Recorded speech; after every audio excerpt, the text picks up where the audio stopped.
여러분, 나는 솔로 보시나요? 예, 저도 나는 솔로를 봅니다. 제가 보는 그 TV 프로그램 중에 유일하게 본방사수하는 게 나는 솔로예요. 1화부터 빠지지 않고 다 봤던 것 같아요. 정말 배움이 많이 되고 생각할 부분들이 참 많은 프로그램 같아서 개인적으로 참 좋아합니다. 네, 이번에 이제 모태솔로 기수가 끝이 났어요. 특별히 많은 그 구설수에 올랐던 광수님. 이 광수님이 크리스찬이시더라고요. 옥수님이 광수님에게 관심을 이제 갖다 보니까 광수님이 깊이 몰입을 한 거죠. 약간은 금방 사랑에 빠지는 유형이신 것 같더라고요. 그래서 그 옥수님에 대해서 너무나 깊이 몰입을 한 나머지 이제 갖가지 실수들을 저지르게 되고 이제 결국에는 옥수님을 울리게 되는 일까지 벌어집니다. 이제 그리고 나서 옥수님이 간절한 부탁으로 여기까지만 해달라고 이야기를 해오죠. 이제 광수님이 충격을 받고 그다음에 이제 그만둬야 되는 상황 가운데 있었는데 이제 광수님은 포기하지 않고 사과를 하려고 하는 모습이 방영이 됐어요. 그러니까 일종의 집착적인 모습을 이제 보인 것이죠. 그래서 참 좀 안쓰러운 마음으로 보게 된 것 같습니다.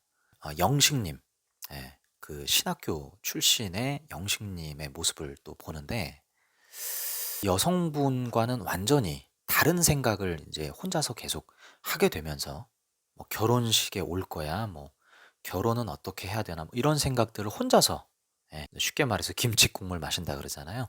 김칫국물을 혼자서 마시게 되는 모습들이 여과 없이 나왔는데 이런 모습들이 굉장히 인제 '가볍다. 예, 관계에 있어서 너무 가볍다.'라는 지적을 이제 받게 되는 부분이었습니다. 그리고 바로 전 기수에서 이제 순자님으로 나오셨던 그 찬송가 부르신 분, 이분도 참 말이 많았던 것 같은데 성악을 전공했기 때문에 그 출연하신 분들이 인제 노래를 부탁을 했던 것 같아요. 거기서 찬송가를 부른 거죠. 예, 기왕이면 대중가요들도 많은데 굳이 거기서 찬송가를 불러야 했냐. 그동안의 기독 교도들이 일방적으로 너무 막무가내로 복음 전하는 것과 비슷해 보인다 해서 불쾌해하신 분들이 좀 많았던 것으로 압니다. 그리고 이제 은행원 영철님과의 어떤 대화나 어떤 행동들 가운데서 좀 무리하게 보이는 부분들, 이런 부분들이 시청자들의 눈살을 찌푸렸던 것이죠. 저는 이 프로그램을 보면서 '왜 우리 크리스찬들이 이렇게 관계 맺는데 서툴까?' 하는 생각을 해 보게 되었거든요. 가만히 생각해 보니까 우리 한국 교회가 너무 모여서 드리는 공예배를 중시하다 보니까 오늘날의 이 크리스찬들이 관계 맺는 법을 잘 못 배운 것이 아닌가 하는 생각을 하게 됐어요. 코로나 때에도 여러분, 국가적인 차원에서 공예배를 절제시키고 제한시키고 하는 일들이 있었을 때 한국 교회가 빗발치게 외쳤던 슬로건이 있었습니다. 그게 바로 "공예배를 죽이면 우리도 죽는다."라는 것이었습니다. 그러니까 예배는 생명인데 정부가 뭐라고 나서서 "공예배를 제한시키냐. 이것은 교회의 생명을 없애는 것과 같다." 이런 외침들이 많았습니다. 물론 교회가 다 그랬던 건 아니지만 아무래도 보수적인 교회들이 많다 보니까 굉장한 반발을 했던 거죠. 오늘날의 한국 교회는 공예배를 굉장히 중요시하는 거예요. 뭐 수요 예배, 금요 철야, 매일마다 있는 새벽 예배, 주일 예배, 뭐 부서 예배 이런 것들을 빠짐없이 나오는 청년이 있으면 교회 목사님, 장로님, 권사님들은 다 칭찬해 줍니다.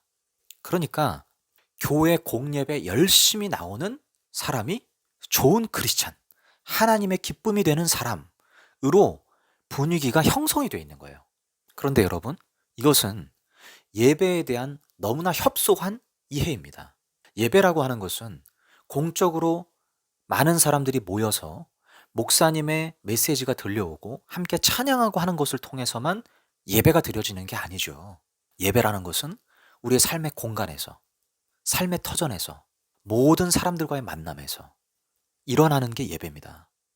공예배 때 말씀 듣고 기도하고 찬양하면서 회개하고 눈물 흘리는 것만이 예배가 아니라 내가 사람을 만나서 그 사람에게 잘못된 행동을 하고 잘못된 말을 해서 그 사람에게 상처를 준 것에 대해서 이것은 하나님의 뜻이 아니겠구나 하고 돌이켜 그 사람을 만나서 사과하고 그리고 나의 문제점이 무엇이었는지를 진중하게 듣고 배우고 그리고 나를 그렇게 더 좋은 인격성을 갖도록 갖추어가는 그 모든 일련의 과정 역시도 하나님 앞에서 우리가 예배하는 거란 말이에요. 하나님 앞에서 나를 돌이키는 것입니다. 선한 그리스도인으로서의 양심으로 나를 돌이키는 것입니다. 나를 객관화시키는 거고 나를 정돈하는 거예요.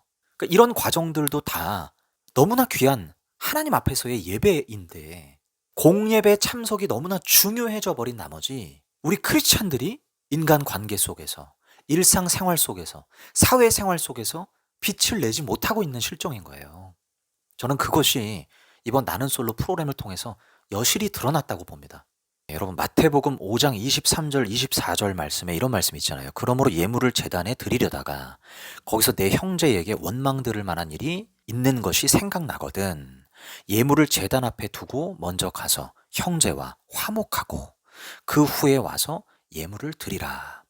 여러분 예물을 드리라고 하는 것은 하나님 앞에서의 예배 행위를 뜻합니다. 그런데 이 예배를 드리기에 앞서서 누군가에게 원망 들을 만한 일이 생각이 난다면 예배 드리는 것을 멈추고 화목하고 그 다음에 와서 다시 예배를 드려라. 그러니까 예수님께서 우리의 인간관계, 평상 생활 속에서의 타인과의 관계를 얼마나 중요시하는가를 알 수 있는 대목인 것입니다. 그러니까 이것 또한 하나님 앞에서의 예배 행위와 같다는 거예요. 그만큼 중요하다는 말씀이거든요.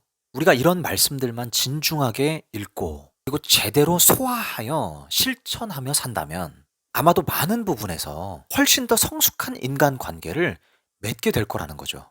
그리고 복음서 말씀에 여러분 그 10,000달란트 탕감받은 자 비유 아실 거예요. 왕이 긍휼히 여김으로써 10,000달란트 빚진 자를 탕감해 줍니다. 그런데 이 10,000달란트 탕감받은 자가 자기에게 고작 100데나리온을 빚진 자에게 멱살을 잡으면서 내 돈 내놔 하고 있는 거예요. 이 모습을 지나가던 신하가 보고 왕에게 그대로 보고합니다. 그랬더니 왕이 괘씸해서 결국에는 탕감받은 거 전부 다 취소. 그리고 그 사람을 옥에 가두어라 라고 하면서 이야기가 끝나죠. 뭘 말합니까?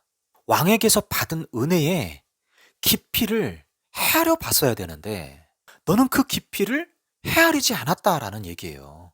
내가 베푼 그 은혜가 네가 생각하는 것만큼 그렇게 가벼운 게 아니야. 내가 베푼 그 탕감해준 은혜가 별거 아닌 게 아니었어. 너가 빚진 그 일로 인해서 얼마나 큰 스트레스를 받았겠으며 얼마나 밤잠을 설쳤겠으며 얼마나 고민이 깊었겠으며 얼마나 인생의 행복을 잃어버렸겠는가 얼마나 불행했겠는가 하는 마음을 이 왕은 전부 다 공감한 것입니다. 그래서 긍휼히 여기는 마음으로 가여운 마음으로 탕감해 준 거예요. 그러면 이 왕이 탕감해 줄 때의 그 마음이 전달이 돼야 되는 거 아니겠어요? 그런데 이 탕감받은 자는 그 마음을 전달받지 못한 거예요. 그 왕의 마음을 헤아려 보질 않은 것입니다. 그 왕의 사랑을 깊이 있게 숙고하지 않은 거예요.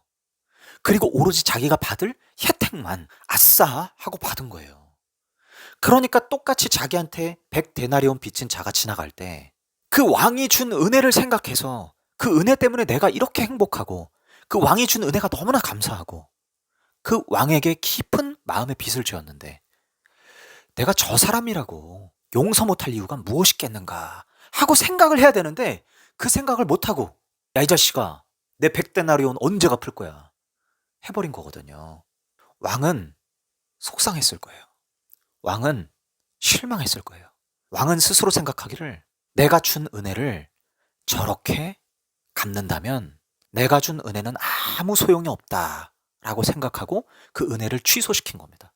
여러분 우리가 예수님께서 이 죄인된 나를 위해서 십자가에 달려 돌아가신 은혜의 사건을 우리가 받아들일 때도 이렇게 받아들이는 경우가 너무나 많다는 거예요. 예수님 십자가에 달리셨네? 나를 위해 죽으셨네? 그래서 내 죄가 전부 다 탕감받았네. 아싸, 오케이, 너무 좋아. 여러분 이러라고 주님이 주신 게 아니에요. 그 특혜만 받아 먹으라고 주신 게 아니란 말이에요. 예수 그리스도의 십자가 안에는 하나님의 무한한 사랑이 담겨 있고 십자가 안에는 하나님의 긍휼의 마음이 담겨 있고 그 십자가 안에는 하나님의 자애로움과 자비로움이 담겨 있어요. 나를 향한 이 티끌만치도 못한 이 죄인 덩어리인 그래서 이 죄 때문에 씨름하고 죄 때문에 고통받을 그리고 마지막에 심판받아 지옥에나 떨어질 이 한 인간을 위해서 내가 아량을 베풀어야 되겠다.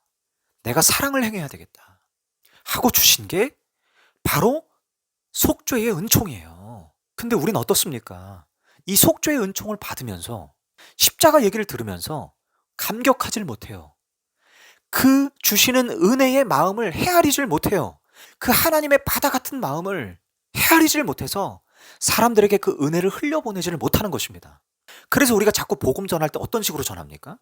예수님 당신 위해 죽으셨습니다. 하나님은 당신을 사랑하십니다. 이런 식으로 사형리적으로 간단화된 복음을 띡 던져놓고 이제는 기도만 하면 돼. 이제는 성령님이 하실 거야. 우리 할 일 다 끝났어. 이렇게 하고서는 우리가 관계적으로 행해야 되는 모든 디테일한 영역들에 대해서 전부 다 스킵해버리는 것입니다. 스킵. 하나님은요, 그러라고 복음 주신 게 아니에요. 이 복음을 정말 가치 있게 여기고 정말 그 하나님의 마음이 서려 있는 이 복음을 그 하나님의 마음의 농도답게 사람들에게 전해주라고 주신 겁니다. 그런데 어떻게 우리가 인간관계를 대충 할 수 있냐고요.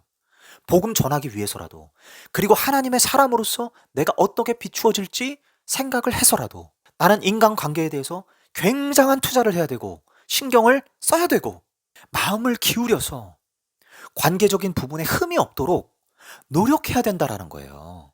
우리가 복음을 이렇게 값싸게 받으니까 값싸게 복음 전하고 값싸게 헌신하고 값싸게 크리스찬으로서 살아가니까 관계 맺을 때도 그만큼 진지하지가 못하고 일방적이고 실수투성이고 상대방 헤아리는 그 공감 능력이, 이해 능력이 현저하게 떨어지는 것입니다. 그래서요, 저는 바람이 우리 크리스찬들이 복음을 받는 그 태도가 다시 재정립돼야 된다. 싸구려 은혜로서 받아들일 게 아니라 이건 정말 값비싼 고귀한 은총으로서 하나님의 마음을 충분히 헤아리는 시간을 가져야 되는 거예요. 이 복음의 깊이가 얼마나 깊은 것인지를 알아야 되는 것입니다. 거기서부터 신앙생활이 시작되는 거예요. 근데 이 기초가 없는 상태에서 다른 것들을 온통 다 하고 있으니 삶에 대한 진중함이 없죠. 관계에 대한 진중함이 없죠. 공감 능력이나 이해 능력이 아무래도 떨어지게 되는 것입니다. 저는 나는 솔로에 나오신 그 우리 크리스찬 청년들이 전부 다 선하신 분들이라고 믿어요. 악의를 가지고 그러신 분들이 절대 아니라 뭘 어떻게 해야 될 줄을 몰라서, 잘 몰라서 그런 거거든요. 그래서 저는 그분들을 축복하고 그분들을 응원합니다. 그러나 한편으로는 그 모습을 보면서 오늘날의 한국교회에 필요한 것이 무엇인가 하는 생각을, 안타까운 마음을 가지고 생각해 보는 거거든요. 우리 한국교회 성도들이, 그리고 크리스찬 청년들이 골방에 있든 아니면 취미생활을 하든 직장생활을 하든 사람을 만나든 모든 순간에 하나님을 진정으로 예배하는 참된 예배자들이 되었으면 좋겠어요.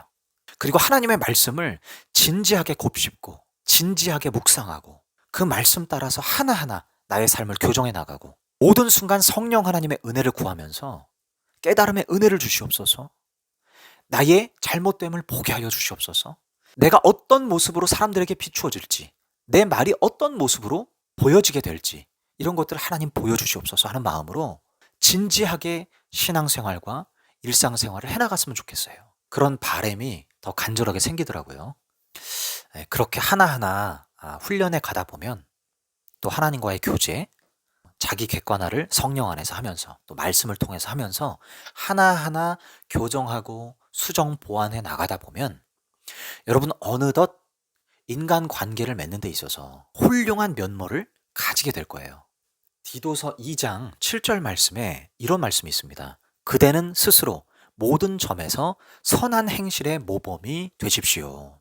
이게 다른 번역본에 보면 다른 이들의 본보기가 되십시오 라고 번역되어 있습니다. 우리 크리스찬들은 본보기가 돼야 돼요. 훌륭한 면모를 가져야 됩니다. 훌륭한 면모를 갖는 것 없이 하나님이 다 해주신다? 여러분 그렇지 않아요. 신앙이 그런 식으로 신비주의적으로 흘러가면 안 되는 것입니다. 우리가 이 땅에서 발을 딛고 살아가는 모든 삶의 역사적인 공간 안에서 일어나는 모든 일들이 전부 다 신앙생활과 연결되어 나타나야 하는 공간인 것입니다. 그래서 우리의 행실이 모범이 될 수 있어야 된다. 그래서 여러분 저도요, 끊임없이 저 자신을 돌아봐요. 사람들의 이야기를 듣고요. 제가 그 사역지를, 제가 부교육자 시절에 사역지를 한 5군데 정도 경험을 했는데 제가 늘 사역을 마치고 이제 다른 교회로 가게 됐다라고 하면서 그 이별을 앞둔 그 시간에 그래도 저를 2년 내지는 3년 동안 봐오신 성도님들이시고 또 청년들이고 하니까 그분들에게 제가 이렇게 묻곤 했었습니다. 몇 년 동안 저를 지켜보니 좀 어떠셨습니까? 저에게 쓴소리를 좀 해주십시오. 정말로 그랬어요. 몇몇 분들은 좀 당황하시는 분들도 계셨어요. 굳이 이별을 하는데 쓴소리를 할 필요가 있나? 근데 제가 그렇게 말씀드렸습니다. 괜찮습니다. 저는 쓴소리를 들어야 합니다. 저는 아직 성숙지 못하고 부족한 면이 많습니다. 그래서 저에 대해서 장점도 말씀해 주신 것도 감사하지만 단점도 꼭 이야기해 주십시오. 그러면 제가 듣고 수정할 기회를 얻게 되는 것입니다. 라고 제가 정중하게 부탁을 드리니까 그제서야 조금 안심을 하시고 제가 몇 해 동안 같이 사역하면서 보여준 모습 가운데 부족한 모습들, 좀 이런 부분이 보완됐으면 하는 모습들을 저에게 말씀해 주시더라고요. 그런데 그게요, 저를 성장시키는 걸음이 됐어요. 제가 그런 이야기들을 듣기 싫어하고 물어보지 않았다면 저는 저 자신을 그렇게 성장할 수 있는 기회를 놓쳤을 것입니다. 저는 그것을 하나님께서 제게 주신 감동으로서 하신 것이라고 저는 믿고 있거든요. 믿음이 좋을수록 이런 면에 취약한 것이 아니라 더 적극성을 띄어야 되는 거예요. 그래서 저는요, 광수님이나 뭐 순자님이나 영식님 같은 우리 크리스찬 청년들에게 이번 기회를 발판 삼아서 더 자기 객관화를 시키고 인간관계에 있어서 더 많은 이야기들을 겸손하게 겸허하게 또 많은 사람들을 통해서 듣고 또 하나하나 교정해 나갔으면 좋겠다라는 말씀을 드리고 싶거든요. 제 영상을 뭐 보실지는 모르겠지만, 그래서 정말 이번 기회가 좋은 성장의 발판이 되었으면 하는 바람이고, 뭐 저라고 관계를 잘 맺어서 이런 말씀 드리는 게 아니라 사실 제가 걸어왔던 걸음이고 우리 크리스찬 청년들에게 전부 다 필요한 영역이라서 필요한 부분이라고 보았기에 부족하지만 제가 감히 영상을 통해서 이야기하게 된다는 점 너른 양해를 부탁드리고요. 어쨌든 우리 크리스찬들이 더욱더 관계를 능숙하게 또 지혜롭게 잘 맺어가는 그러한 일상에서 함께 하시는 하나님의 은혜들이 가득했으면 하는 바람으로 이 말씀 드립니다. 제가 뭐 박혁 시스터지 뭐 사이비 집단들 자꾸 후드러 까는 영상들 제가 자꾸 올리게 되는데 또 필요한 부분이라서 누군가는 외쳐야 될 부분이라고 생각을 했어요. 그러나 제 컨텐츠는 어쨌든 다양하게 제작이 되기를 바라는 마음으로 이번 나는 솔로에 대한 내용을 주제로 영상을 담아봤습니다. 시청 진심으로 감사드리고 저는 더 좋은 영상으로 여러분들 찾아뵙도록 하겠습니다. 여러분 오랜만에 해봅니다. 여러분 오늘도 예수로 삽시다.